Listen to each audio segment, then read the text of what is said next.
자, 흥동고 2학년 부교재 6번부터 9번 진도 나가도록 하겠습니다. 일단 기본적으로 6번부터 9번은요, 내용만 좀 위주로 파악하시면 되거든요. 앞에 1번부터 5번이랑은 다르게 좀 뒤에는 내용 위주로 공부하시면 좋은 게, 뭐 단어나 아니면 문법 같은 게 어렵게 출제하기가 조금 그렇게 쉬운 문제들은 아니에요. 그래서 오히려 내용만 잘 파악하고 문제풀이 충실히 연습하고 워크북 풀면 아마 6번부터 9번 지문은 충분히 풀 수 있을 것 같거든요. 특히 이제 6번부터 9번 지문 중에서는 6번 지문 같은 경우는 내용이 좀 어려울 수 있어요. 그래서 내용 파악 정확하게 하시고요. 6번이랑 9번 정도는 조금 내용 위주로 파악하시고 7번이랑 8번은 솔직히 만약에 출제된다면 엄청 쉬운 문제가 출제되거나 아니면 솔직히 출제되지 않을 가능성도 좀 보이니까 일단은 6번, 9번 정도만 내용 위주로 힘줘서 공부하시면 충분히 이제 푸실 수 있을 거예요. 자, 35쪽부터 보시면 되는데 35쪽부터 이제 앞에는 여러분들 학교에서 진도 내용 꼼꼼하게 필기 옮기시고 이제 우리는 36쪽에서 한번 내용을 좀 파악하도록 하겠습니다. 자, 6번 지문 분석 한번 볼게요. 자, in adolescence 우리가 청소년기 때 many of us 우리 중 많은 사람들은 had the experience 아마 이런 경험을 해본 적이 있을 거예요. 뭐냐면 falling under the sway of a great book or writer. 자, sway 같은 경우는 이게 원래 뜻은 이렇게 낫 같은 거 휙휙 이렇게 베는 거 있죠. 낫으로 큰 낫으로 이렇게 요 구역을 이렇게 베는 걸 스웨이라 그래요. 그래서 그거를 조금 함축적이고 비유적인 의미로 뭔가 영향력 같은 뜻으로 쓰이는데 그래서 어려운 지문대에서 좀 종종 나오는 단어거든요. 그래서 어떠한 영향력 아래 놓인다 이런 식으로 해석을 하시면 돼요. 아마 단어장이 있었을 건데 위대한 책이나 아니면 작가의 영향력 아래에 놓여본 경험이 있을 거다. 그러니까 어떤 위대한 작가나 엄청 감명 깊은 책을 읽고 우리가 감동을 느끼거나 뭔가 영감을 얻거나 이런 듯한 뉘앙스의 경험을 얘기하는 것 같아요. 자, 여러분들 다 한 번씩 경험 있죠? 그래서 우리는 became entranced by the novel ideas. 여기서 novel 같은 경우는요, 소설이 아니라 novel 같은 경우는 명사가 아니라 여기 지금 딱 보시면 ideas 수식하고 있잖아요. 형용사로 쓰이면 얘가 뜻이 뭐가 되냐면 참신한이란 뜻이 돼요.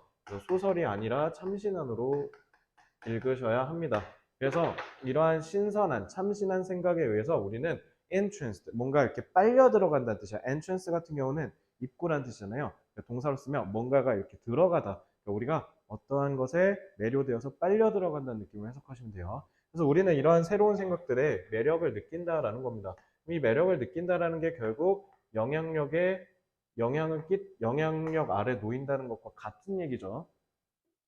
그래서 because we were so open to influence 그래서 우리는 이러한 영향력에 되게 열린 느낌이니까 these early encounters with exciting ideas sank deeply into our minds. 그래서 이제 우리가 이러한 영향력을 이렇게 다 받아들이니까 오픈되니까 그래서 이러한 신나는 그러니까 여기 early encounters는 우리가 어렸을 때 만난다는 뜻이에요. 이러한 신나는 아이디어를 만났을 때 우리는 이거를 sink의 과거형이야. 그러니까 sink 우리 싱크대 할 때 그 싱크예요. 그래서 가라앉다. 그래서 우리의 마음의 저 깊은 곳까지 쭉 가라앉는다라는 건 그만큼 우리가 거기에 감동을 받고 영감을 받는 등의 영향을 크게 받는다라는 뜻이에요. 알겠죠?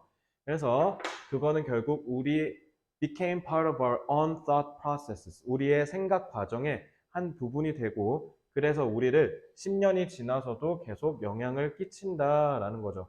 그러니까 한번 그렇게 깊게 영감을 받으면 나중에 어른이 되어서까지 큰 영향을 끼치게 된다라는 겁니다. 그래서 such influences 그래서 이러한 영향력은 enrich는 풍부하게 하다, 부유하게 하다죠. 그래서 우리의 mental landscape, 우리의 정신적인 풍경을 더 풍부하게 한다는 건 우리의 정신적인 세계를 풍부하게 한다는 거죠. 그래서 결국 우리가 정신적으로 좀 더 성숙해진다는 뜻이 되겠지. 그리고 in fact, 사실은 우리의 intelligence, 지능은요, depends on the ability, 어떤 능력에 의존을 하는데요. 그게 absorb the lessons and ideas, 어떠한 교훈이나 생각을 absorb, 흡수하는 거래요. 그래서 those who are older and wiser, 우리보다 나이도 많고 더 현명한 사람들에게 지식을 흡수하는 게 결국 우리의 지능이 크게 의지한다는 거죠. 그러니까 우리가 똑똑한 사람이 되려면 우리보다 현명하고 나이 많은 사람들한테 좋은 아이디어를 많이 받아서 흡수할 줄 알아야 된다라는 거예요. 그래서 참스승을 만나야 성장한다 이런 얘기가 동아시아에서 되게 많이 유래하죠. 자, 그래서 우리가 어렸을 적에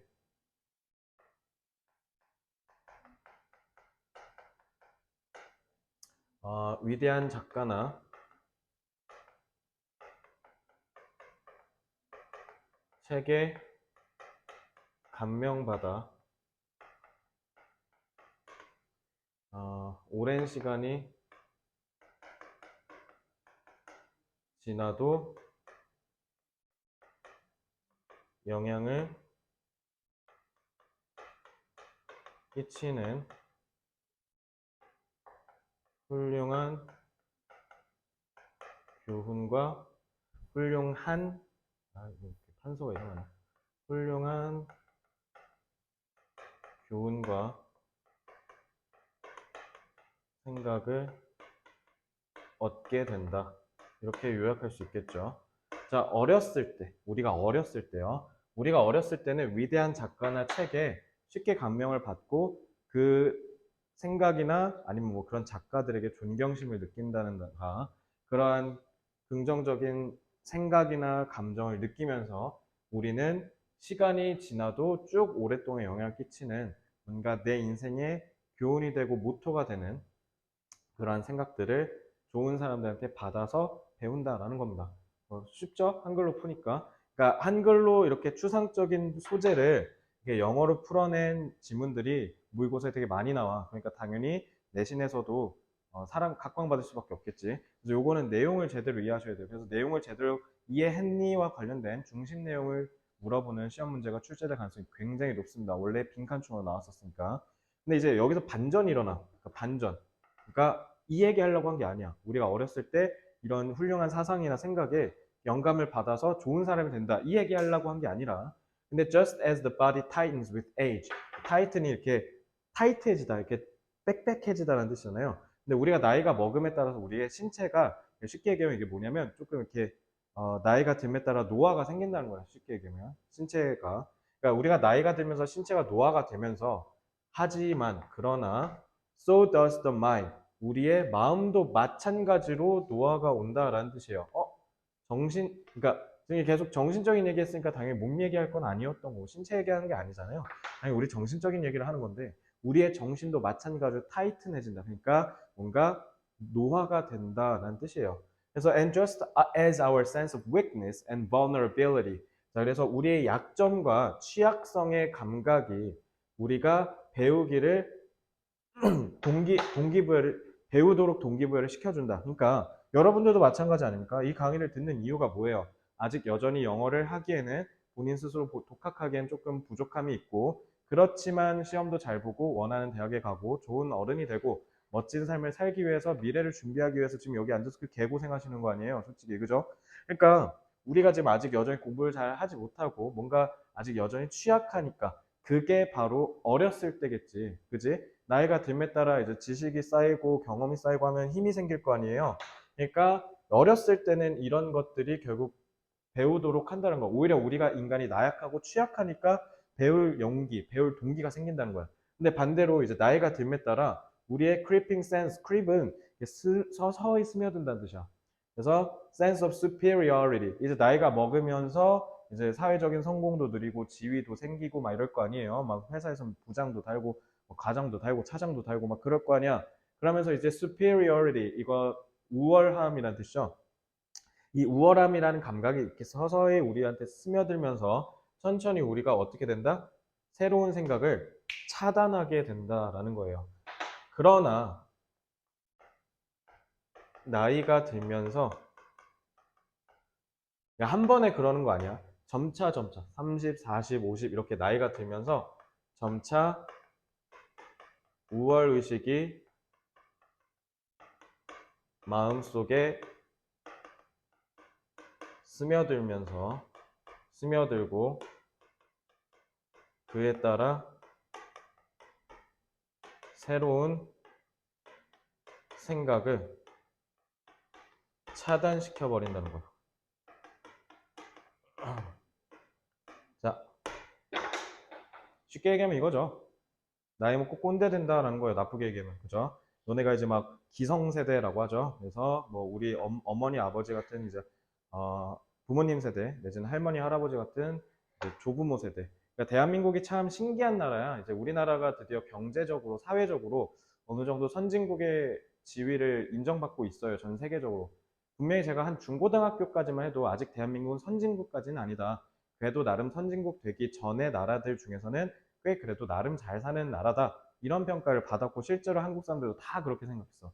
근데 이제 여러분들이 고등학생이 된 한 이 시점쯤, 그리고 제가 이제 30대가 된 이 시점쯤에는 대한민국도 엄연한 선진국, 선진국으로서의 위상을 좀 인정받고 있어요, 요즘. 그래서 실제로 한국이 국제사회에서 내는 목소리가 커지고 있죠. 진짜 참 한국이 신기한 게 우리 할머니, 할아버지 세대가 겪었던 대한민국과 우리 엄마, 아빠가 겪었던 대한민국 그 시대와 그다음에 이제 우리 소위 말해서 MZ라고 하죠. MZ 세대가 겪은 즉 1980년 중후반 세대부터 2000년대 생들까지 이 사이에 있는 사람들이 겪는 이 시대상이 진짜 신기한 게 이게 세대별로 다 달라요. 그래서 앞에 이제 뭐 1910년부터 한 1940, 50년쯤에 태어났던 분들, 그리고 이제 1960년부터 한 1970년까지 태어났던 분들, 80년부터 2000년대까지 태어났던 분들, 이제 아무래도 한 2010년생부터 또 세대가 한 4세대로 구분이 되겠지. 자, 그래서 어쨌든 이 사람들이 경험한 대한민국 다 다르다 보니까 그래서 우리나라가 상대적으로 다른 선진국들에 비해서 세대 갈등이 좀 더 격화된 것 같아요. 세대 갈등, 지역 갈등, 뭐 성별 갈등 이런 거 없는 나라 없어요. 다 있어요. 근데 우리나라가 특히 세대 갈등이 조금 극단적으로 나뉘는 걸 보면 어쩌면 우리나라가 그만큼 되게 어, 다른 나라들과는 되게 다르게 비정상적인 경로로 선진국까지 올라와서 그러는 건 아닌가 라는 생각이 좀 들더라고요. 그래서 이제 우리나라에서 제일 문제가 된 게 이거죠. 나이가 들에 따라서 자기가 맞는 거야. 자기가 살았던 세상이 정답이고 자기가 살았던 세상 외의 것들은 다 정답이 아닌 거야. 그러니까 나는 여태까지 문제없이 이렇게 살아왔고 그리고 잘 살아왔다라고 강한 믿음이 생기기 시작하니까 이제 40대, 50대가 되면서 그 가치관이 굳어버리는 거죠. 그러니까 그게 맞으니까 나머지는 다 옳지 않다. 그러니까 너는 틀렸어. 라고 얘기하니까 이제 당연히 기성세대랑 우리가 갈등이 생길 수밖에 없는 거죠. 그래서 이걸로 갈등 많이 겪고 있죠. 실제 청소년이나 20대들이. 그래서 근데 이게 나이만 그런 게 아니야. 나이뿐만 아니라 그냥 20대여도 30대여도 그렇게 될 수 있어요. 뭐가? 내가 점차 우월의식을 갖게 되고 내가 맞다라는 생각이 들게 되면 당연히 그렇게 될 수밖에 없지 않을까? 그치? 그러니까 이거 알고 보니까 내용은 그냥 언뜻 보면 되게 어려운 줄 알았는데 그냥 쉽지. 그러니까 뭐야? 나이가 들면서 자기가 옳다라고 생각해버리면 꼰대가 된다라는 거야, 쉽게 얘기하면. 그러니까 다른 건 다 마음을 닫아버리는 거죠. 그래서 마무리. Some may advocate. advocate는 옹호하다. 그래서 일부는 옹호하겠지. We all become more skeptical in the modern world. 그냥 현대가 되면서 뭔가 좀 사람들이 좀 시니컬해진다. 그러니까 좀 뭔가 이렇게 말을 세게 한다. 좀 뭔가 팩폭 날린다. 그런 식으로 좀 회의적으로 얘기하는 것 뿐이지. In fact, 사실은 a far greater danger comes from the increasing clouding of the mind. 뭐 그렇게는 얘기하지만 현대 사회에서 좀 더 사람들이 다 회의적으로 변한 거라고는 얘기하지만 사실은 훨씬 더 큰 수준의 위험이 온대요. 뭐로부터? Increasing closing of the mind. 우리가 마음을 점차 increasing, 나날이 계속 닫아가는 거야. 근데 그게 문제는 뭐야? 개인에게 burn, 짐을 준다, 부담을 주기도 하지만, 근데 여기가 제일 핵심인데, 심지어 어떻게 한다? 우리 사회 전반, 즉 문화 전반에 부담을 주기까지 한다라는 거예요. 그래서 이러한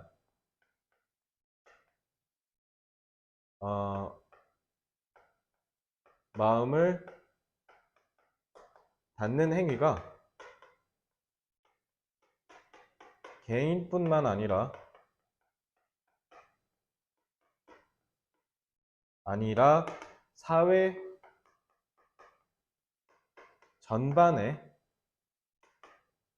사회 전반에 부담을 줄 수 있다.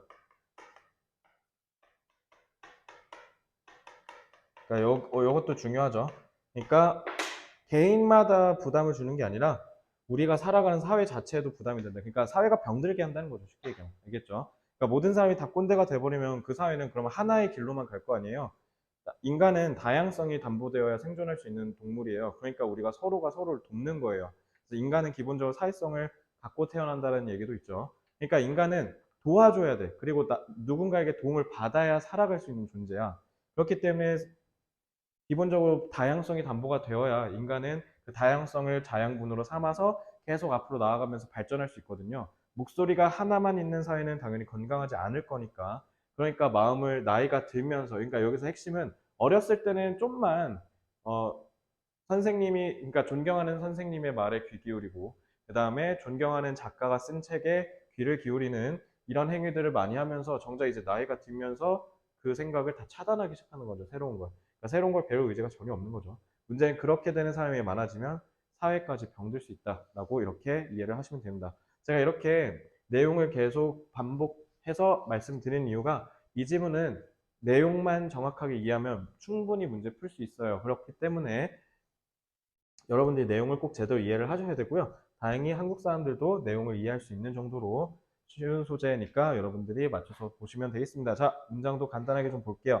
자, 문장 2번 37쪽부터 동그라미 2번 보시면 거기다 별표 크게 치면서 서술형 대비라고 돼 있죠. 자, 이 문장 일단 기본적인 문장이 좀 많이 길어요. 그죠? 근데 다 필요 없고요. 이거는 왜 서술형이 나올 것 같냐면 서술형이 나올 수도 있냐면 그 마지막에 affecting 거기 보이죠? 그래서 affecting에 지금 위에다 뭐라 돼 있어요? 분사구문이라고 돼 있죠. 이런 식으로 분사구문이 콤마하고 맨 뒤쪽에 오면 어떤 결과적인 느낌을 얘기한다라고 제가 얘기를 했어요. 그래서 우리가 뭔가 매료된다는 거죠. 새로운 생각들에. 그리고 우리가 뭔가 영향을 받기 쉬워지니까 이러한 어렸을 때의 신나는 생각들을 만나는 행위는 우리 마음속에 깊이 가라앉게 해주고 그 결국 우리의 생각의 한 부분이 되게 해줘요. 그렇게 하면서 결국 affect, 영향을 쭉 끼치게 됩니다. 그러니까 저도 지금 방금 어떻게 해석했어요? 좀 결과적인 느낌으로 결국 이렇게 돼서 이렇게 됐다라는 느낌을 해석했죠. 이렇게 해석할 수만 있으면 되고요. 저 부분 분사구문으로 영작, 그러니까 저기 affecting 들어간다 정도만 알고 있으면 문법이나 아니면 영작 문제 충분히 해결할 수 있을 거고요. 사실은 영작보다는 문법성을 물어보는 문제로 출제될 가능성이 좀 더 높습니다. 자, 그래서 우리가 10년이 지나도 영원히 계속 영향을 끼쳐준다라고 합니다. 자, 그래서 요거는 지금 단어도 좀 섞여 있잖아요. 그러니까 어휘도 되게 중요하기 때문에 문법이랑 같이 섞여서 왜 너네 서술형이 그런 거 있잖아. 보기에다 단어 몇 개 쭉 던져주고 유반이어, 유의어 같은 걸로. 그 다음에 문법에 맞춰서 맥락에 맞춰서 변형해서 빈칸 채워라 그 문제 있죠. 그 문제 유력하기도 해요. 사실. 알겠지? 자, 그래서 absorb 흡수하다잖아요. 그러니까 교훈을 흡수한다라는 건 그만큼 우리가 얻게 된다. 라는 뜻으로 acquire 같은 단어로 우리가 좀 대체해서 볼 수 있겠지. 자, 유관현은 나중에 제가 다 정리해서 외우도록 해줄게요. 그러니까 어쨌든 단어를 치환할 수 있다. 타이튼 같은 경우도 조금 단어가 좀 애매하잖아요. 4번 문장 38쪽에 있죠. 타이튼 같은 경우도 거기도 뭐라고 되는데 몸이 경직된다. 이렇게 쪼그라든다는 뜻이야. 그래서 쪼그라든다와 관련된 단어가 contract라는 단어가 있어요. contract가 쪼그라들다라는 뜻이거든요. 그래서 S 붙어서 이거 봐. 그러니까 이제 문법이랑 맞춰서 낼 수밖에 없는 거야. 그러니까 다른 유의어를 여러분들이 충분히 학습하시고 문법에 맞춰서 빈칸 채워넣을 수 있는 그런 문제가 출제될 것 같다라고 다시 한번 강조하면서 단어랑 문법 둘 다 챙기셔야 돼요. 아시겠죠? 자, 이렇게 부사어가 맨 앞에 나오잖아요. so 이렇게 하시면 뒤에 조동사나 동사가 여긴 동사가 되겠죠? 동사가 도치돼요. 그러니까 주어가 mind 단수니까 does라고 해야겠지. 그래서 도치 조심하시고요. 자, 그다음에 5번 motivated 동기부여가 된다. 그래서 우리는 이런 취약성 때문에 그러니까 이것도 되게 중요하겠지. 우리가 그러니까 이거 생각 잘해야 돼. 뭔가 나약하고 취약하니까 배우기 싫어. 이렇게 생각하시면 안 돼. 우리가 뭔가 부족하고 뭔가가 모자라니까 배울 욕구가 생긴다라고 해야겠지. 그러니까 여기가 내용상으로 진짜 중요해요. 알겠죠? 5번 문장은 내용상으로 굉장히 중요하기 때문에 내용을 꼭 기억하셔야 돼요. 그래서 여기도 마찬가지 서술형으로 빈칸 채우기가 나올 가능성이 높겠죠. 특히 motivated 같은 거, 그지? 그래서 motivated. 그래서 이것도 나중에 유의어 제가 따로 잡아드리고요. 얘도 마찬가지 또 so가 나왔네. 그러니까 이런 식으로 부사가 맨 앞으로 끌려나가면 주어랑 동사가 도치돼요. 근데 여기에선 주어가 sense, 얘도 마찬가지 sense 단수니까 여기 does 써야 된다는 거 기억하시고요.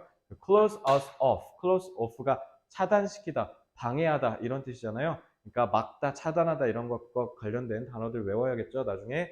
그 다음에 이제 burden이 명사로 쓰면은 부담, 짐이란 뜻이에요. 근데 그게 동사로 지금 쓰였으니까 우리한테 부담을 지우다, 부담을 주다 이런 식으로 해석을 하시면 되겠죠. 마찬가지로 누군가를 힘들게 하는 거니까 관련된 유의어 외워야 하겠습니다. 자, 그러면 이 문제는 딱 봐도 여러분들 이제 감 오죠? 어떤 문제로 나올지. 중심 내용을 묻는 문제 무조건 출제될 것 같고요. 그러면서 단어들 제법 빡빡하게 유의어로 대체할 수 있죠. 그러니까 어휘 문제 같은 문제가 나올 수 있다. 그러니까 객관식은 저 두 개 정도만 보시면 돼요. 문법이 나와 있기에는 아까도 봤듯이 문법이 몇 개 있기는 한데 5개 채우기가 좀 어렵잖아. 그러니까 이건 문법도 이게 단어 서술형이 나오는데 어떻게 단어랑 문법이랑 섞어서 출제할 가능성이 높다. 이렇게 보시면 돼요. 자, 이 지문의 주제는 나이가 들면서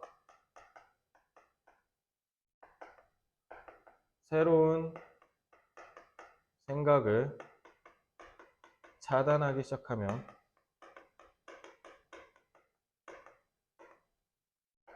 개인과 사회 모두에 부정적 영향을 끼친다라고 하시면 되죠. 좀 기네요. 자, 여러분들이 내용을 정확하게 기억했으면 좋겠어서 일부러 좀 풀어서 길게 썼어요. 자, 나이가 들면서 새로운 생각을 차단하기 시작하면 개인과 사회 모두에 부정적인 영향을 끼친다 라고 하면서 우리는 이제 내용 정리하고요. 자, 내용 다 정리되신 분은 바로 43쪽으로 오시면 됩니다. 43쪽은요, 진짜 비속어 써서 개 쉽습니다. 왜 개 쉽냐면요, 이거는 문법도 못 나오고요. 그러니까 이거는 낼 수 있는 문제가 한정적이에요. 그래서 요거는 제가 봤을 땐 그냥 무조건 중심 내용, 그러니까 주제나 제목 같은 문제로 출제할 수밖에 없고요. 애초에 빈칸 추론 문제로 나왔었거든요. 문법이 있는 것도 아니고 그렇다고 어휘가 빡센 것도 아니고 내용이 좋아서 흐름 문제나 순서배열 같은 문제로 내기에도 부적합해요. 그래서 요거는 낸다면 객관식으로는 솔직히 하나, 그러니까 중심 내용 출제밖에 안 될 것 같고요. 만약에 조금 이걸 어렵게 낸다고 한다면 저는 서술형밖에 낼 게 없지 않을까라는 생각이 좀 듭니다. 그 내용이 굉장히 쉬워요. 내용은 딱 이거예요. 그러니까 예를 들면 여러분들도 경험할 텐데 저 같은 경우도 뭐 예를 들어 친구들이랑 밥을 먹으러 갔는데 김치찌개가 갑자기 땡겨. 김치찌개를 먹으러 가려고 했는데 딱 점심시간에 김치찌개는 직장인들이 사랑하는 메뉴 중에 하나겠죠. 근데 딱 가려고 했는데 김치찌개 집에 사람이 하나도 없어. 점심인데 핫할 시간인데 그러면 좀 뭔가 가기 꺼려지죠. 괜히 뭔가 이모 혼자 테이블 혼자 앉아서 핸드폰 하고 계시면 괜히 뭔가 저긴 맛집이 아닐 것 같고 아무리 막 맛집이다 막 연예인 사인 막 덕지덕지 붙여 있고 막 오래 뭐 영업했다라고 해도 아무도 안에 안 들어가 있으면 괜히 들어가기가 좀 그래요. 근데 옆에는 막 사람이 미어 터지네? 그래서 막 웨이팅 받고 있네? 그러면 당연히 거기 가겠지. 그러니까 그거랑 똑같은 거야. 잘 봐. 자, many people look for. 많은 사람들은 찾는데 safety, 안전함과 security, 안정성을요. 그러니까 안전한 선택을 하려고 한다는 거죠. 어디서? 대중적인 생각에서. 자, 여기서 얘기는 유명한 생각이 아니라 대중적 생각. 그러니까 보편적으로 사람들이 자주 하는 생각이라는 뜻이야. 우린 거기에서 뭔가 안전한 선택을 하고 싶다는 거죠. 뭔가 모험하기 싫다라는 거야. 그지? 그러니까 they figure. 그래서 사람들은 figure, 밝혀낸대. 뭐냐면 if a lot of people are doing something, 많은 사람들이 그걸 하고 있으면 그거는 올바른 걸 거야 라고 우리가 지레짐작한다는 거예요. 많은 사람들이 한다는 건 그만큼 그게 많은 사람들이 옳다고 생각하는 거니까 그럼 나도 그냥 저렇게 하면 되겠구나. 그러니까 학원도 마찬가지죠. 학원도 처음에 고를 때 완전 조그만 학원을 알아보기에는 조금 리스크가 크겠지. 아무래도 이게 제대로 된 학원인지를 얘기해 주는 사람들이 없으니까. 근데 어떤 학원은 막 리뷰가 500개, 600개 달려 있어서 재원생도 막 1000명이래. 그럼 이제 거기는 좀 뭔가 믿고 학원을 다녀볼 수 있겠구나라는 생각이 좀 들지 않을까요? 그러니까 학원을 선택할 때도 마찬가지듯이 이것도 마찬가지죠. 그러니까 우리는 안전함을 선택한다는 게 결국 그게 올바를 거라고 생각한다라는 거죠. 그래서 it must be a good idea. 나쁘지 않죠? 내가 뭔가를 아직 안 해봤을 때 다른 사람들이 다 저걸 선택한다는 건 확실히 내가 선택을 하는 데 있어서 위험성을 낮춰주는 효과가 있겠죠. 그러니까 당연히 훌륭하죠. 그지? 그러니까 if most people accept it. 그래서 만약에 많은 사람들이 그것을 받아들인다면 then it probably represents fairness, equality. 그래서 다른 사람들이 다 그걸 받아들이면 그건 공정한 거고 공평한 거고 그 다음에 compassion and sensitivity. 그래서 그것도 연민이나 감수성 같은 걸 다 표현하는 거 아니겠어? 그치? 라고 하는데 갑자기 여기서 통수를 칩니다. necessarily 반드시라는 뜻이야. not necessarily 반드시 그렇진 않아 라고 하네요. 자, 인간은 대중적 사고를 통해 안전한 의사결정을 한다. 이 대중적 사고라는 건 결국 뭐예요?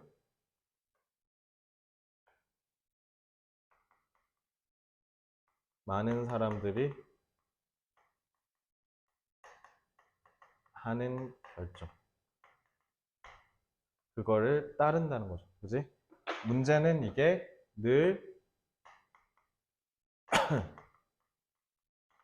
좋은 것은 아니라고 해버리네. 갑자기 갑분싸 부정적 서술로 시작해버렸네. 그죠? 자, 그럼 전개를 해나갑니다. 그럼 이제 안 좋은 얘기만 주구장창 하겠지. 자, 부정은 저 항상 세모 표시하니까 세모로 한번 쭉 도식화 해볼게요. 자, popular thinking said the earth was the center of the universe. 자, 사람들은 다 지구가 우주의 중심이라고 했지만 yet은 너네 아직 이런 뜻이 아니라 예시 접속사로도 쓰이거든요. 예시 접속사로 쓰이면 뜻이 뭐가 되냐면 but이랑 똑같아요. 하지만이란 뜻이 됩니다. 그러니까 요거는 그러나라고 해석하셔야 돼요. 그런데 코페르니쿠스예요. 코페르니쿠스가 연구를 했대. 별과 행성을. 그리고 수학적으로 증명을 해서 지구는 그리고 다른 행성들은 다 태양계 안에 있고 그게 지구를 중심으로 도는 게 아니라 태양을 중심으로 돈다. 그래서 태양계라는 거죠. 지구계가 아니라. 그러니까 아니라는 것을 증명해냈다라는 거예요. 그러니까 요게 그대로 내려오는 거죠. 그지? 사람들은 다 저렇게 생각했지만 코페르니쿠스 혼자만 아닌 것을 증명해낸 거잖아요. 마찬가지로 7번 대중적 사고는 수술이 뭔가 깨끗한 도구가 필요하지 않다라고 얘기를 했지만 그렇지만 조세프 리스터라는 사람이 high death rate, 높은 사망률을 연구해냈대. 그래서 막 니네 메디컬 드라마 보면 의사들 진짜 결벽에 가까울 정도로 위생에 신경 쓰지. 막 들어갈 때도 묻을까봐 손에 뭐 묻을까봐 이러면서 들어가고 막 손 막 미친 듯이 벅벅 닦고 막 스크럽으로 문지르면서까지 닦거든. 그렇게까지 해서 위생을 신경 쓰는데 그게 결국 왜 그랬다는 거야? 리스터라는 사람 자체가 사망률이 결국은 이 위생과 관련이 있어서 그래서 antiseptic practices that immediately save lives. 그래서 절제술과 관련, 그러니까 위생과 관련된 도구들을 발명을 하게 됨으로써 결국 많은 인명들을 살려냈다는 거죠. 그러니까 이것도 결국 다른 사람들과 다른 한 명이 세상을 바꾼 거고. 그리고 대중적 생각은 여성들이 얘들아 너네 여자가 투표권을 갖게 된 게 진짜 생각보다 별로 안 돼. 100년 정도가 안 됐을 거거든요. 꽤 근대에 일어난 일이에요. 여러분들이 이제는 투표를 자유롭게 하니까 좀 그 참정권 운동이라는 거, 그러니까 여성의 참정권 운동, 즉 정치 행위에 참여할 수 있도록 해달라라고 운동했던 거, 그게 사람들은 그래서 꽤 근대까지만 해도 여자가 투표한다는 건 있을 수 없는 일로 받아들여졌어요. 그런데 에멀라인이 읽어야죠. 에멀라인 펜커스트랑 스잔 B 앤서니, 이 사람은 심지어 영어 다른 교과서에 실리기도 하신 분이죠. 그래서 여성의 인권 신장을 위해서 싸운 사람이죠. 이 두 사람이 미친 듯이 해가지고 결국 여성이 현대에서는 참정권, 즉 정치에 참여할 수 있는 권리가 생긴 게 된 거잖아요. 원래부터 있었던 게 아니라 이 두 사람이 싸워서 쟁취하게 된 거죠. 그리고 이 두 사람이 앞장서서 운동을 이끌어냈고요. 그러니까 다른 사람, 대중적인 생각들이 무조건 옳지 않다라는 걸 얘기하려고 예시를 든 거죠. 그래서 6부터 8은 다 사례 제시죠. 그래서 사례를 통해서 필자는 뭐를 얘기하고 있어요? 세 가지 사례를 통해서 대중적 사고가 늘 합리적이진 않는다는 거죠. 대중적 사고가 오히려 틀릴 수 있어요. 그죠? 그래서 마무리를 하면 우리는 그래서 반드시 좀 주장하죠. 반드시 항상 기억해야 돼. There's a huge difference. 자, 차이가 있다고. 그래서 acceptance, 수용과 지능 사이에는 차이가 있다라고 반드시 기억을 해야 된대요. 그래서 사람들은 아마도 얘기하겠죠. 뭐냐면 there's safety in numbers. 숫자에는 안전함이 있겠지만 but that's not always true. 그렇다고 항상 안전한 것은 사실인 것은 아니다. 그러니까 많은 사람들이 믿는다고 하면 안도는 하겠지. 여기에 세이프티가 결국 acceptance야. 그리고 intelligence가 결국 true인 거고. 그래서 여기서 얘기하는 게 수용과 지성 사이의 차이점을 알아야 한다. 이렇게 얘기했잖아요. 이 수용이라는 건 결국 뭐냐면 그저 많은 사람들의 대다수의 의견을 그냥 받아들이기만 하는 거야. 그럼 그걸 내가 합리적으로 생각한다, 안 한다? 안 한다. 그럼 우리가 똑똑하게 생각한다면 합리성이라는 뜻이에요, 결국. 그래서 요거는 합리적인 결정을 내릴 수 있는 거라는 거죠. 그래서 그러니까 대다수의 의견을 받아들이는 게 합리적인 의사결정을 내리는 것과 같다, 다르다? 다르다. 때때로는 대다수의 의견이 오히려 멍청한 경우일 수도 있다라는 거예요. 예를 들면 이제 지금 뭐 가령 좀 논란이 될 수도 있고 조금 민감한 주제가 될 수도 있는 것 중에 하나가 이제 예를 들면 동성 결혼이죠. 동성끼리 결혼하는 거 지금은 합법인데도 있기는 해요. 합법인데도 있는데 대부분이 거의 다 법적으로 불법이죠. 그리고 그렇게 실제로 동성결혼을 하려고 하면 많은 사람들이 손가락질을 한다든가 아니면은 뭔가 욕을 한다든가 막 요거 이해를 못 한다는 듯이 쳐다본다든가 이제 그런 사회적인 멸시나 차별을 그 사람들은 견뎌야 되는 거죠. 근데 지금도 그렇듯이 신분제 마찬가지로 신분제도 폐지된 게 예를 들면 너네 대한민국 이 땅에 신분제가 법적으로 폐지된 게 가보개혁 즉 1894년이에요. 200년이 안 됐어요. 그러니까 생각보다 우리 인간이 신분을 당연하게 여기고 산 세월이 신분제가 사라진 세월보다 훨씬 압도적으로 몇천 년인데, 그지? 그러니까 몇천 년 동안 인간은 당연히 천민이면 천민답게 살아야 된다고 생각했다고. 근데 지금은 그렇게 생각 안 하죠. 근데 불과 그게 대한민국 이 땅에 싹이 튼 게 200년이 안 됐다니까. 그러니까 모든 사람들이 다 옳다라고 당연하다라고 생각하는 게 어느 순간에는 그게 아닐 수도 있는 거야. 그래서 동성 결혼은 지금 반대하고 미친 짓이라고 얘기하는 사람이 많겠지만 지금은 절대 다수죠. 근데 나중에 되면은 또 이게 바뀔 수도 있는 거야. 그죠? 그러니까 이렇듯이 규범이나 개념은 언제든지 합리성에 의해서 깨지고 바뀔 수 있는 거야. 그러니까 천천히 이렇게 가다가 한 번에 갑자기 팍 바뀌어. 그러니까 신분제도 봐봐. 몇 천 년을 유지해 온 건데 심지어 고조선 때부터 있었잖아, 신분제. 근데 그 엄청난 세월을 쭉 견디면서 지탱해온 그 신분제가 어느 순간에 갑자기 팍 사라지면서 민주주의가 싹 트고 그러면서 자유주의가 싹 트면서 지금의 국가 개념이 생긴 거잖아요. 지금의 국가 개념도 솔직히 진짜 별로 안 됐거든요. 그죠?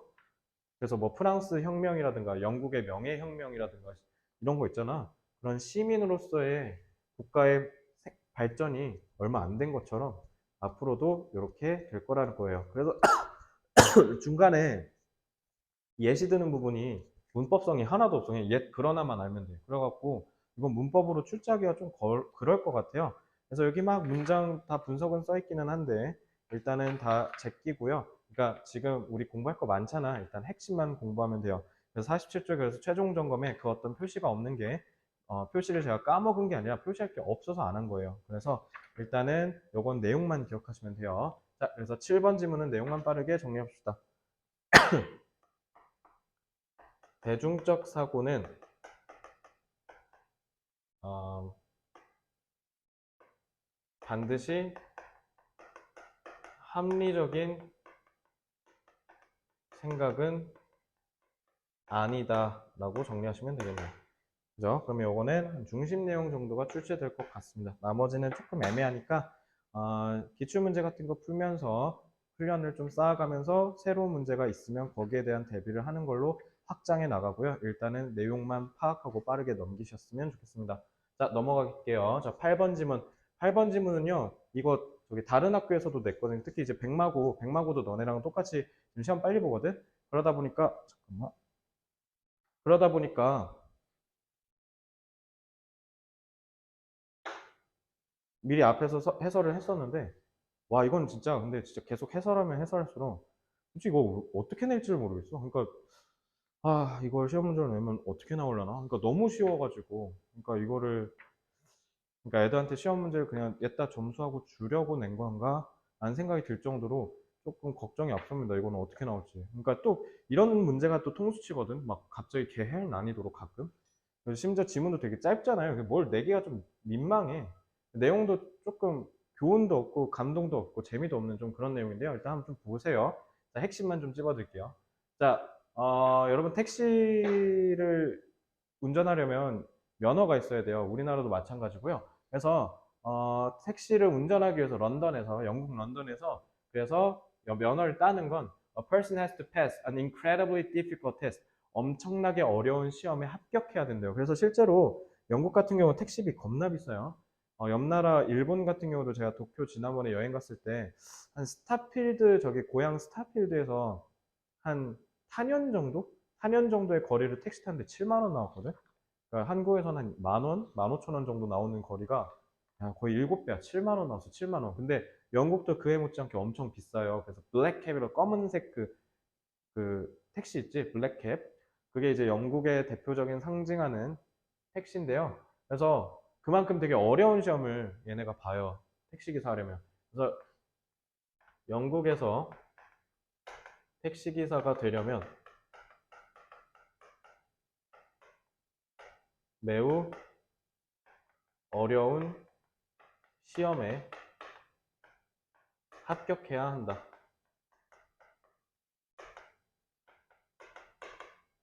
쓰면서도 팔이 아파서 아까울 정도로, 그러니까 이게 뭐 어쩌라는 거지라는 생각이 들잖아. 예, 교훈이 없어 있는지. The test involves memorizing the layout of more than 20,000 streets in the Greater London area. 이 greater는 더 크다라는 뜻이잖아. 그래서 보통 수도권 얘기할 때 쓴 거야. 그래서 우리나라도 Greater Seoul Area 하면은 서울보다 더 큰 지역, 그러니까 그 수도권 얘기하는 거거든. 그러니까 이건 런던을 포함한 그 외의 수도권까지, 그 교외 지역까지 다 포함한 거야. 그러니까 우리나라로 치면 서울부터 해서 일산, 분당 여기까지 다 외우는 거라는 거야. 그러니까 2만 개 도로를 다 외워야 된대. 미친 시험이죠. 그래서 그만큼 뭐해? 어마어마하게 많은 양의 암기를 해야 된다라는 거죠. 그래서 50%도 채 안 되는 사람들이 결국은 신청을 해서 합격을 한대요. 그러니까 심지어 2, 3년을 공부하는데도 안 된다는 거죠. 그러니까 합격률이 지금 극악인 거지. 그러니까 당연히 어렵죠. 그래서 암기해야 할 양이 너무 방대하다는 거죠. 그래서 합격률이 저조합니다. 그러니까 어려운 시험에 합격해야 된다는 건 지금 같은 얘기 하는 거죠. 그지? 같은 얘기 하고 있고요. 그래서 4, 5. 근데 여기서 이제 4, 5번이 핵심이긴 해. 4, 5번을 잘 봐. 근데 여기 드러났듯이 런던의 캐비는 이 캡을 보는 사람들의 뜻이 그래서 택시기사를 귀엽게 표현한 거고요. 그래서 런던의 택시기사들의 뇌가 다르대. 택시를 운전하지 않는 사람들보다 좀 뭔가 좀 다른데 어떻게 다르냐면 Hercules가 헤라클레스예요. 그래서 헤라클레스 하면 힘의 상징이죠. 그래서 Herculean 하면 그 헤라클레스를 비유적으로 표현해서 엄청난이라고 해석하시면 돼. 그러니까 엄청난 기억, memory efforts, 기억하려는 노력이 반영된 방식으로 택시를 운전하는 사람들이 뇌가 다르답니다. 그러니까 그만큼 얘네는 뇌가 기억하는 데 있어서 특화됐다는 뜻이야. 그래서 이 사람들의 뇌가 자주 연관이 있대. 뭐랑? 공간과 관련된 기억과. 그러니까 공간에 대한 기억은 엄청 잘하는 거야. 그러니까 뭐 나머지 뭐 숫자를 기억하거나 그런 거 말고 공간과 관련돼야 돼. 그러니까 이 집에서 제일 중요한 게 이거야. 공간. 알겠지? 그러니까 모든 걸 다 잘 기억하는 게 아니라 공간과 관련돼서는 우리가 히포캠퍼스, 해마라고 하죠. 뇌의 해마라는 부분이 기억과 관련된 뇌의 한 부분이거든요. 그게 일반적인 사람들보다 훨씬 큰 것으로 드러났다. 그래서 사람들이 기억을 잘한다라는 뜻인 거죠. 알겠죠? 그래서 런던 택시 기사는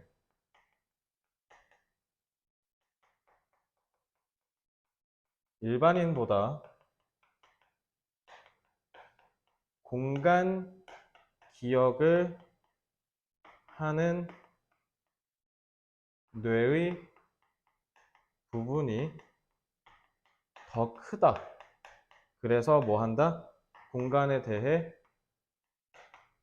기억을 더 잘한다라는 거죠. 모르겠어. 선천적으로 이렇게 기억을 더 잘하는 사람들이 택시기사를 하는 건지 아니면 택시기사가 되기 위해서 2, 3년을 개고생해서 그렇게 뇌가 변하고 진화하는 건지 그거는 이 지문에 나오지 않아서 모르겠어요. 그죠? 그러니까 선천적으로 개쩌는 애들만 결국 그러니까 시험에 합격해서 이렇게 되는 건지 아니면 후천적으로 노력을 통해서 모든 사람이 저렇게 되는 건지는 모르겠으나 어쨌든 런던의 택시기사는 다른 일반인들보다 훨씬 압도적으로 공간에 대한 기억을 하는 능력이 뛰어났다라는 내용만 아시면 됩니다. 그래서 내용도 제가 아까 말씀드렸던 대로 감동이 없다 했죠. 이게 다예요. 그러니까 뭐 어쩌라는 거지? 라는 생각이 들 수밖에 없게 만들죠. 근데 그렇다고 해서 문법이 어렵냐? 사실 그것도 아니에요. 자, 일단 이거는 문법 포인트긴 해. intimidating. intimidate는 뭐냐면 뭔가 다른 사람을 겁주는 거야. 그래서 intimidate는 겁먹다가 아니라 겁주다예요. 그러니까 이름이 겁을 줘야 될 거 아니야. 여기다 니네가 intimidated name 해버리면 무슨 대참사가 일어나냐면 이름이 지 혼자 겁을 먹었다는 미친 듯이 되는 거야. 그러니까 저기는 intimidating이라는 현재 분사가 와야 되고요. 제가 아까도 말씀드렸죠. Herculean, 헤라클레스라는 뜻이야. 그래서 어마어마한, 엄청난, 뛰어난 이런 단어들로 바꿔서 내겠죠. 그래서 Herculean은 단어를 바꿔서 출제할 수도 있겠네요. 그래서 요거를 빈칸 추론으로 낼 수도 있긴 하겠네요. 엄청난, 뚫어가지고 한 단어로, 그지? 아니면 자, associated, 뭐뭐와 관련됐다. 뭐 related나 다른 유의어 같은 거 있죠? 나중에 다 단어장에 넣어드릴게요. 그런 단어들로 치환해서 출제할 수도 있다가 근데 다야. 그래서 어떻게 나올지가 진짜 궁금하긴 해. 진짜 저게 다거든요. 문법도 없어요. 그나마 할 만한 게 헐큐린 이거 하나? 저거 바꾸는 거? 그렇기 때문에 저는 이거는 일단 중심 내용 하나 정도만 보면 된다라고 생각하고요. 7번이랑 마찬가지. 7, 8번은 너무 허무하게 쉽다. 허무할지만큼 쉽기 때문에 이건 빨리 그냥 복습하고 넘기고 그냥 문제 빨리 푸세요. 문제 먼저 푸시는 워크북하고 문제 빨리 푸세요. 그게 차라리 낫습니다. 자, 런던의 택시기사는 일반인보다 공간을 기억하는 능력이 더 뛰어나다. 끝. 런던의 택시기사는 일반인보다 공간을 기억하는 능력이 더 뛰어나다라고 하고 바로 9번으로 제끼시면 되겠습니다. 9번 조금 어려울 수 있어요. 9번도 마찬가지로 사실 문법이나 이런 거는 낼 거 딱히 없고요. 그냥 단어랑 내용만 잘 파악하고 계시면 돼요. 내용은 간단해요. 예를 들면 이런 거야. 국가에서 이제 정책이라는 걸 발표할 거 아니에요. 정책. 그러니까 국가는 정책을 통해서 사람들, 즉 국민들에게 이로울 만한 뭔가 행위를 통해서 사회를 더 이롭게 만들어야 될 거 아니에요. 그지? 그래서 국가는 정책을 펴는 게 되게 중요한데 예를 들면 우리나라 사람들 노동자들을 지키는 법안을 마련한다라고 하면 신기하게 오히려 우리나라 노동자를 지키려고 만든 법안인데 오히려 우리나라 노동자를 더 해고하게 만드는 법안이 될 수도 있다. 그러니까 그런 아이러니가 있다라는 거야. 그래서 이게 참 어려운 게 정책을 짤 때는요. 항상 그러니까 무조건 뭐를 해결하면 뭐 어떤 다른 반대의 부작용이 생기기 마련이거든요. 그래서 참 특히 경제가 그래요. 경제 정책이 참 어렵다라는 얘기가 나오는 이유인데 저 같은 경우도 이제 대학생 때 이제 경영학과 나왔는데 경영학과 학생들도 경제학을 짧게는 배우기는 하거든요. 그래서 거기서도 얘기하지만 예를 들면 이런 거야. 실업률 있지, 실업률. 실업률이라는 게 있어요. 그러니까 당연히 취업을 하지 못하는 사람들의 비율이겠죠. 자, 그러면 실업률이 있으면 국가 차원에서는 되게 좋지 않아요. 왜냐면 기본적으로 우리가 일을 하면 거기에 대한 근로세라고 하죠. 그래서 노동을 하면 거기에 세금을 붙여서 국가가 세금을 떼가거든. 그러니까 한 명이라도 더 일하게 만드는 게 국가 차원에서는 되게 이득인 거야. 이 사람이 결국 돈이 생겨서 국가한테 세금도 내고 그리고 이 사람이 잘 살고 계속 쭉 나아가야 사회적으로도 좀 안정될 거 아니야. 그지? 지금도 막 자꾸 범죄 일으키는 애들 보면 먹고 살기 힘들어서 그랬습니다. 지금 이런 얘기하고 자빠졌는데, 그지? 그러니까 먹고 살게 해주는 게 제일 중요하거든, 국가 입장에서. 그러니까 실업률 낮추는 게 되게 중요하겠죠. 실업률 낮추려면 어떻게 하면 돼요? 국가 차원에서 일자리를 많이 주면 돼요. 당연하죠. 그럼 일자리를 막 줘. 근데 이제 문제가 생겨. 이렇게 실업률을 내리면 뭐가 올라가냐면 인플레이션이 올라가. 그러니까 물가가 올라. 왜냐면 돈을 쓰는 사람들이 많이 생기니까 돈이 많이 풀리겠지, 시장에. 그러니까 세상에 돈이 오히려 더 많이 풀리니까 돈의 가치가 떨어지겠죠. 그만큼 많아지니까. 그래서 인플레이션이 생겨요. 그래서 5천 원 하던 김치찌가 6천 원 되고 7천 원 되고 이렇게 되는 거죠. 지금 요즘 물가 상승 미쳤죠. 그러니까 이제 또 반대로 물가를 잡으려고 하잖아. 그럼 실업률이 올라. 미치지. 그러니까 경제 정책이 뭐 하나가 무조건 좋다 해서 그거 하면 문제가 생겨. 예를 들면 지난 정부에서 우리 최저임금이라고 하잖아요. 지금 최저임금이 얼마인지 모르겠네. 까먹었네. 9천 얼마일 거야. 9천 얼마일 텐데 그 전에는 막 4천 원, 5천 원 있어. 쌤이 대학생 때 4,200원인가? 막 그랬던 것 같거든. 그러니까 한 10년 만에 지금 거의 한 2배 이상이 는 거죠. 그러니까 지금 9천 원까지 막 미친 듯이 올렸어요. 근데 이렇게 되면 당연히 이거 누구한테 좋은 거야? 노동자들한테 좋은 거죠. 그것도 돈을 엄청 조금 받는 근로자들에게는 저게 한 줄기 빛, 희망과 빛 같은 존재잖아. 내가 어쨌든 1시간 일했을 때 돈을 더 많이 받으니까. 그러니까 저거는 분명히 노동자들을 위한 정책이고 노동자들을 위한 복지라고 볼 수 있겠죠. 근데 문제는 어떻게 됐어? 최저임금이 오르니까 또 다 그렇다는 건 아니지만 최저임금을 올렸다라는 것에서 지난 정부가 비판을 받는 것 중에 하나가 뭐냐면 최저임금을 천천히 이렇게 완만하게 계속 올렸어야 되는데 한 번에 탁, 한 번에 탁 이렇게 올려버리니까 그래서 어떻게 했다? 오히려 자영업자들, 그러니까 저처럼 이제 조그맣게 학원이나 회사 같은 걸 차려서 운영하는 사람들은 인건비가 제일 무섭거든. 왜냐면 사람을 뽑아서 쓸 때 1년 지나면 뭐 퇴직금도 줘야 되고 주휴수당 이런 것도 다 각종 챙겨줘야 되고 복지도 챙겨줘야 되고 이러니까 인건비가 사업할 때 제일 무서운 거예요. 근데 이렇게 올려보니까 이제 오히려 자영업자나 고용주들이 어떻게 한 거야? 고용을 꺼려버린 거야. 너무 비싸지니까. 그래서 니네 가장 대표적인 현상이 특히 여기 백마의 앞에 롯데리아 가봐. 종업원들 두세 명밖에 없죠. 이제 앞에. 다 뭐 생겼어? 키오스크 생겼지. 그게 차라리 알바 한 명 쓸 바에 그 키오스크도 하나에 400만 원, 500만 원에 결코 싼 게 아니야. 엄청 비싼데 그럼에도 불구하고 점주들이 그걸 왜 설치하냐면 결국 장기적으로 봤을 땐 개이득이거든.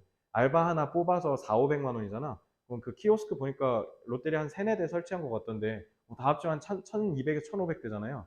그 1200만 원, 1500만 원 한꺼번에 차를 투자해서 그냥 설치한 게 알바생 어차피 한 번 뽑으면 계속 써야 되잖아. 롯데리아가 망하지 않는 이상. 근데 한 달에 어쨌든 한 명당 한 70만 원에서 90만 원 정도는 못해도 줘야 될 거고. 그럼 이제 얘네를 한 명만 뽑겠어. 막 3, 4명 더 뽑아야 되잖아? 그럼 걔네 돌리면 결국 한 6개월 쓰면 한 1500 되는 거야. 그러니까 그럴 바엔 차라리 키오스크 도입하자라는 거지. 왜? 직원은 사실 그 직원의 한 달 급여도 급여인데 제일 중요한 건 그 급여를 주면서 1년이 지나면 법적으로 퇴직금 같은 걸 줘야 돼요. 근데 그게 이제 받았던 급여를 기준으로 얘기를 하거든. 그럼 어쨌든 급여가 올라가면 퇴직금도 올라가겠네? 그럼 내가 이 한 직원에게 써야 되는 목돈이 엄청 올라가는 거지. 그러니까 고용주들 입장에선 차마 고용하기가 어려운 거야. 그래서 오히려 근로자들의 근로 여건을 상승시키려고 최저임금을 급격하게 올렸는데 오히려 실업률이 올라가네? 왜? 사람들이 다 잘라버리니까.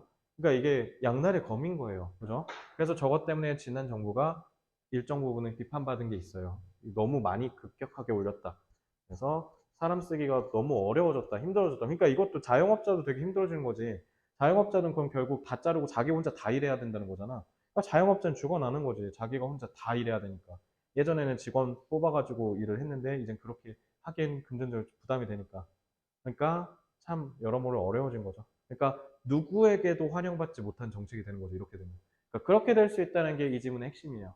알겠죠? 이제 그것만 이해하시면 돼요. 한글로 제가 풀어두니까 확실히 이해가 되죠? 그래서 이번에 1번부터 9번 지문은요. 다 여러분들이 이해하기 어렵거나 그냥 영어로 읽었을 때 뭔 말하는지 모르겠는 건요. 제가 이렇게 한글로 풀어주는 내용만 딱 기억하시고 계시면 돼요. 한글로 풀어주니까 니네가 어디서 들어봤거나 충분히 이해할 만한 내용으로 들리죠. 그지? 그러니까 영어가 딱 그런 거밖에 안 나와, 보통.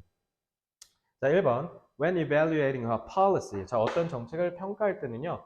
사람들은 tend to concentrate on. 집중하는 경향이 있대요. 어떻게 the policy will fix some particular problem. 어떻게 그 문제, 특정 문제를 해결할지에 집중한대요. 반면에는 뭐는 ignore, 무시하거나 downplay, down, 내려버린다는 거죠. 같이 절하시켜버린다. 중요하지 않은 걸로 치부시킨대요. 다른 것들은요. 자, 그래서 economists often refer to this situation as the law of unintended consequence. 자, 이게 여기서 제일 중요한 말이에요. unintended는 의도치 않은 consequence, 결과, 의도치 않은 결과의 법칙이라고 이러한 상황을 부른답니다. 자, 그럼 이 지문은 이 의도치 않은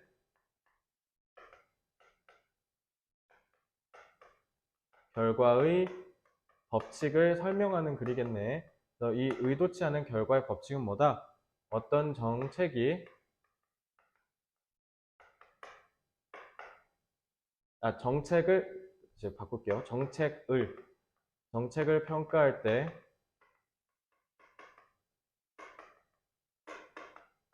특정 문제의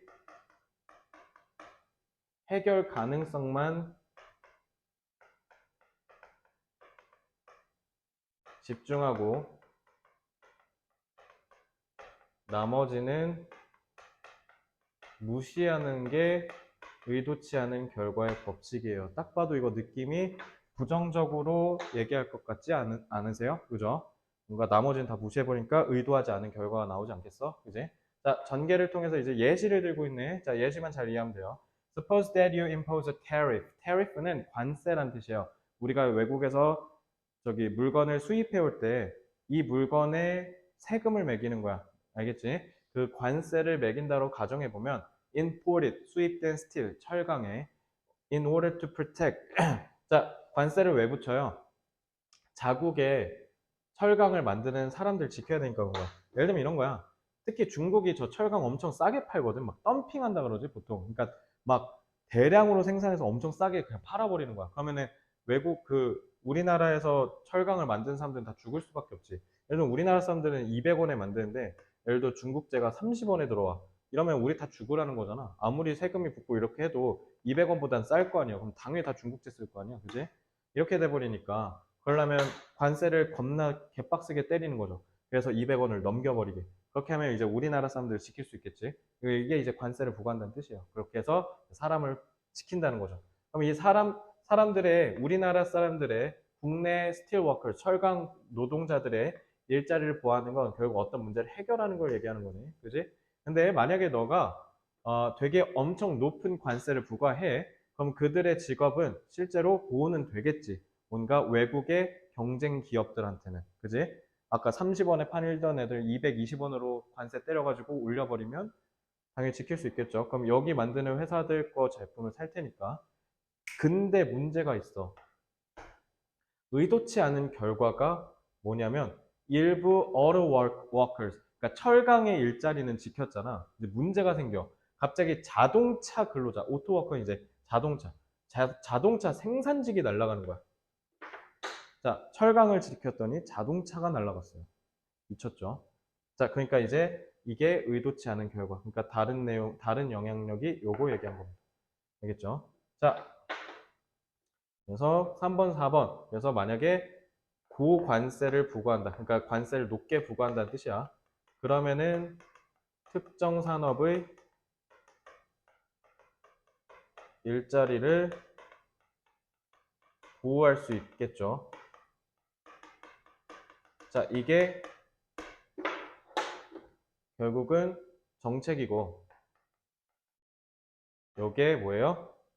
의도한 결과죠. 근데 의도한 결과가 나온과 동시에 뭐도 생긴다? 의도하지 않은 결과도 생긴다고. 결국은 어떻게? 자동차 산업에 있는 노동자들 일자리가 사라진다는 거예요. 근데 문제는 이렇게 되면서 아는 결과가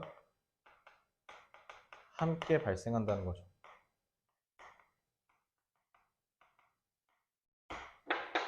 왜 그러냐면 the tariff, 이 고관세가 that protects steel workers, 철강 산업은 지키겠지만 그게 오히려 철강 산업을 지키면서 어떻게 돼요? 철강의 가격이 올라가겠죠. 그지?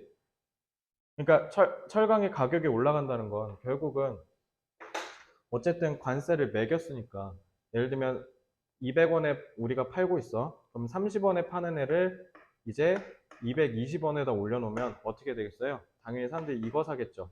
그지? 근데 이게 놀라운 게 뭐냐면 이제 우리가 보통 수요가 높으면 가격이 올라간다 그러잖아. 그럼 사람들이 다 이거 사기 시작하지. 얘네 뭐 어떻게 하겠니? 220원으로 얘네가 경쟁력 나가리 됐으니까 얘네는 당연히 상식적으로 210으로 올려요. 이해돼요?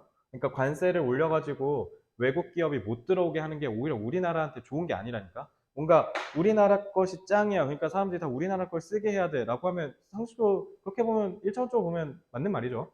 근데 그렇게 해서 만약에 외국으로 들어오는 모든 기업의 제품들을 다 경쟁을 못하게 다 차단시켜버리면 문제는 역설적으로 어떻게 되냐면 오히려 우리나라 기업의 가격 경쟁력과 기술 경쟁력이 오히려 더 떨어지는 참사가 일어나는 거야. 그러니까 결국 이렇게 했는데 얘 가격이 올라가 버리지. 그럼 결국 누구가 손해야? 이 철강을 사가는 자동차 업계가 손해라는 거야.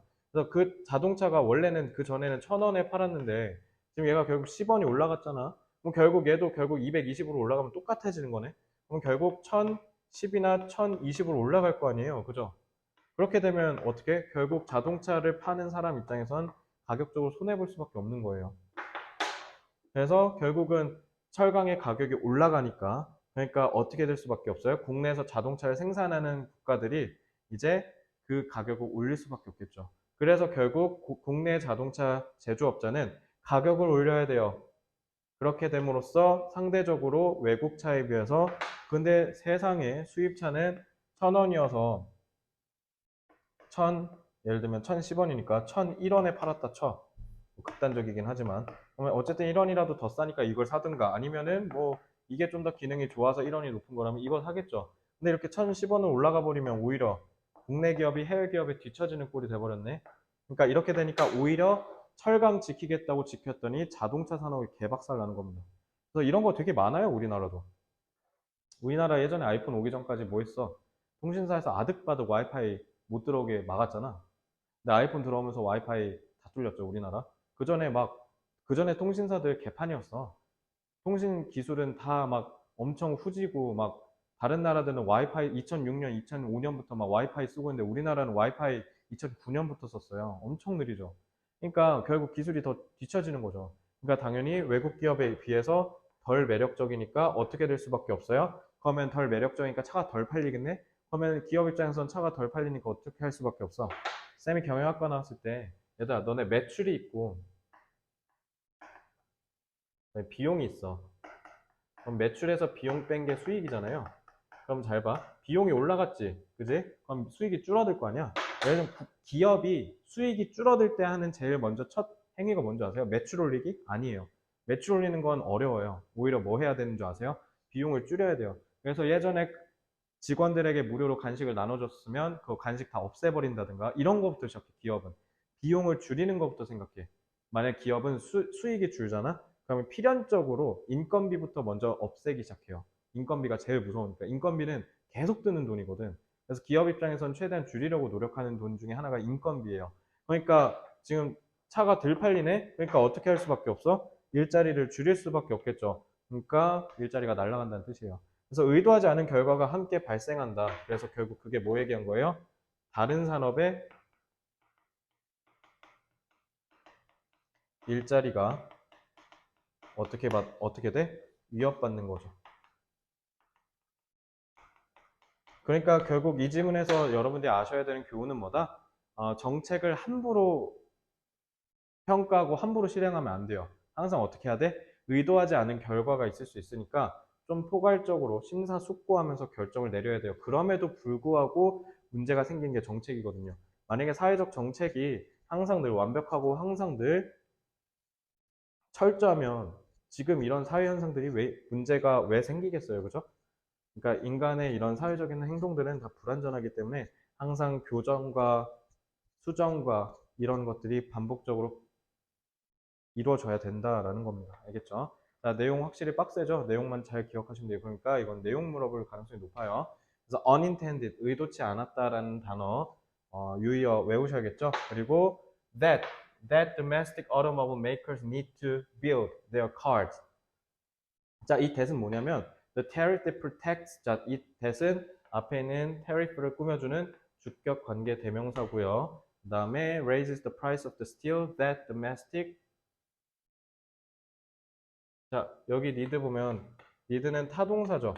뭐뭐가 필요하다. 뭐가 필요한지 얘기해 줘야 될 거네요. 목적어가 있어야 되는데 목적어가 없네. 왜요? 얘가 목적격 관계대명사. 즉 여기서부터 여기가 관계절이에요. 그래서 앞에 있는 the still을 꾸며줍니다. 이게 결국 선행사죠. 저는 선행사를 이렇게 RA라고 표현해요. 그래서 관계절은 선행사 없으면 못 쓰는 거 아시죠? 그러니까 이거 목적격 관계대명사, 즉 위치로 바꿀 수 있다 정도까지만 보시면 되고요. 조금 묵직한 문법입니다. 자, 7번. 자, making. 아까도 얘기했죠? 분사구문. 그러니까 분사구문 이렇게 뒤에 나오면 결과적인 용법으로 해석하시면 되고, 그래서 make 같은 경우는 지금 분사구문으로 쓰인 거고, 콤마 있으니까, 그치? 그러면서 make는 목적어 나오고, 목적 보어가 나와서, 지금 보어자니까 형용사 나온 거 보이시죠? 그래서 문법도 의외로 잔잔하게 몇 개 있어요. 한 두세 개밖에 없긴 한데. 저걸로 대놓고 문법 문제 내기에는 너무 빈약하죠. 자, 그래서 이거는 내용을 정확하게 이해했는지 물어볼 거예요. 그래서 이거는 대의 문제, 그리고 거기에 따라서 어휘가 제대로 쓰였는지 어휘 문제, 마찬가지로 얘도 아까처럼 문법 몇 개 잔잔하게 껴있죠? 그래서 보기로 단어 쫙 유의어 던져주고, 야, 꽂아 넣어봐. 문법에 맞춰서. 이렇게 낼 가능성이 높아요. 자, 그래서 정책은 의도하지 않은 결과를 야기할 수 있어 신중하게 판단해야 한다. 이렇게 잡아볼까요? 자, 정책은 의도하지 않은 결과를 야기할 수 있어 신중하게 판단해야 한다 정도로 잡고 넘어가겠습니다. 자, 일단 9번 지문까지 해설 끝났고요. 당연히 이제 어떻게 해야 돼요? 워크북을 통해서 반복 숙달로 기본적인 문제들을 해결할 수 있는 능력을 기른 다음에 이제 슬슬 연습 문제 푸셔야겠죠? 이제 시험 임박했으니까요. 자, 일단은 13번까지 받았다고 하시는데 13번까지는 최대한 빨리 만들어서 그 다음에 여러분들 공부할 수 있도록 제가 빨리 만들어 보고요. 일단은 오늘 여기까지 하시고 그 다음에 이제 교과서 1과가 다른 학교에서 진도를 나가면서 제가 촬영을 해놨어요. 그래서 같이 업로드 될 예정이니까 9번까지 지문 강의 다 듣고요. 그 다음에 이제 교과서 강의 들은 다음에 그 다음에 다 정리되면 10번부터 이제 쭉 나가시면 되겠습니다. 교과서 같은 경우는 만약에 본인이 난 솔직히 강의 왜냐면 너무 쉬워. 1과가 너무 쉬워가지고 솔직히 그때도 그 다른 학교 해설을 하면서 이게 지금 중학교 수업인가 싶을 정도로 너무 쉬웠거든요. 그래서 문법도 너무 쉽고 단어도 너무 쉬워서 이게 해설을 하면서도 현타가 올 정도로 너무 간단했는데 그래서 어쨌든 내용이 너무 간단하기 때문에 그냥 다 알겠으면 굳이 강의 안 들어도 되고요. 그래도 나는 좀 뭔가 불안하다 내지는 나는 간단한 문법이어도 좀 꼼꼼하게 공부하거나 아니면은 잘 모르겠으면 강의를 들으면 되겠죠. 그래서 교과서 강의 수강은 여러분들 선택에 맡기겠습니다. 그래서 여러분들이 맞춰서 알아서 하시면 될 것 같고 어쨌든 거기까지 하면 이제 교과서도 같이 동반해서 공부 좀 하셔야 돼요. 교과서 조금 등한시 하셨죠? 이거 하느라. 그래서 그렇게 좀 참고로 알아주시고 공부해 주시기 바랍니다. 자, 혼자 강의 들으시면서 몰랐던 부분이나 판서가 이해가 안 된다. 그러면 저한테 개별 질문 해주시고요. 얼른 이제 워크북으로 넘어가시면 되겠습니다. 자, 수업 듣느라 대단히 수고 많으셨습니다.